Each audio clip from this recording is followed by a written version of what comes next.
Meanwhile, the White House is facing questions about President Biden's statement yesterday that Russia's campaign in Ukraine was, quote, genocide. Mr. Biden later clarified that that was his personal view and that lawyers would make the final determination. Nick Schifrin is back with a look at what exactly is meant by the term genocide and the impact of the president's words.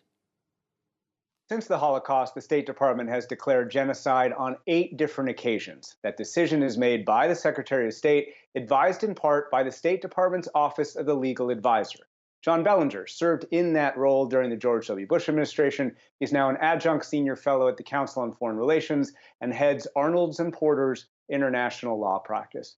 John Bellinger, welcome back to the NewsHour. Here is what President Biden said. I called it a genocide because it's become clearer and clearer that Putin is just trying to wipe out the idea of being Ukrainian. If that is what Putin is doing, does that constitute genocide?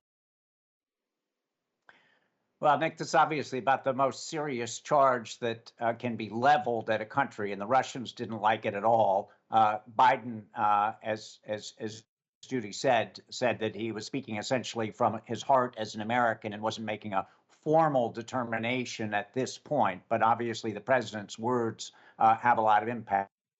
At this point, the State Department will go through a process where the lawyers will apply the facts of what's actually going on to the law. The legal definition of genocide is an intent to destroy a racial, national, ethnic, or religious group. And so the lawyers at the State Department will look at the intelligence information. They will look at things that Putin says and see if that satisfies that determination, the definition in the Genocide Convention.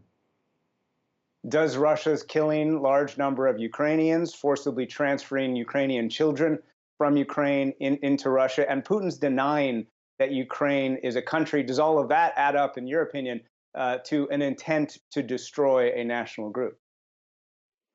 Well, every genocide is different. In general, we think that a genocide is basically killing everybody. And I don't think Putin is trying to kill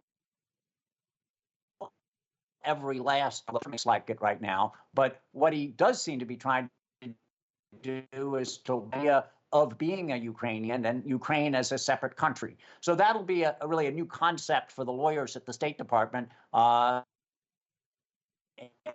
that destroying Ukraine as a separate identity and trying to fold them into Russia is that genocide. I think that case can probably be made, but that's different from past determinations of genocide that have involved essentially killing an entire group. If not genocide, do we know that Russia is committing war crimes or crimes against humanity? That it looks very much like they are.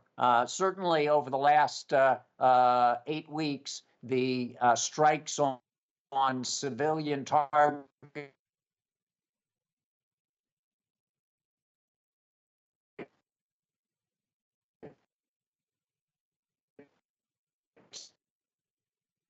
I think we might have lost John Bellinger.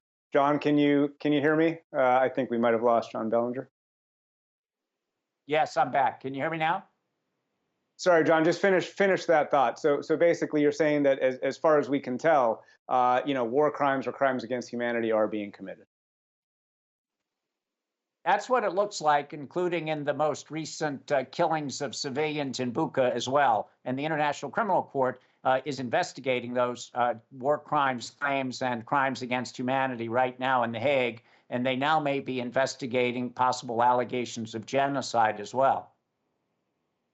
Today, French President Emmanuel Macron declined to use the word genocide. He said it could elevate tensions with Russia if he did. Instead, he said he prefers to use war crimes. Is that kind of division unhelpful when it comes to trying to find accountability for the crimes that Russia is committing? Well, I want to call a spade here.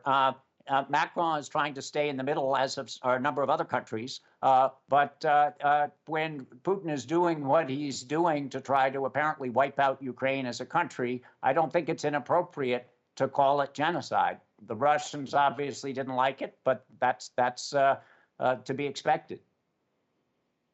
All right, we apologize for the technical problems, but John Bellinger, always a pleasure. Thank you very much. Appreciate it. Pleasure to be with you.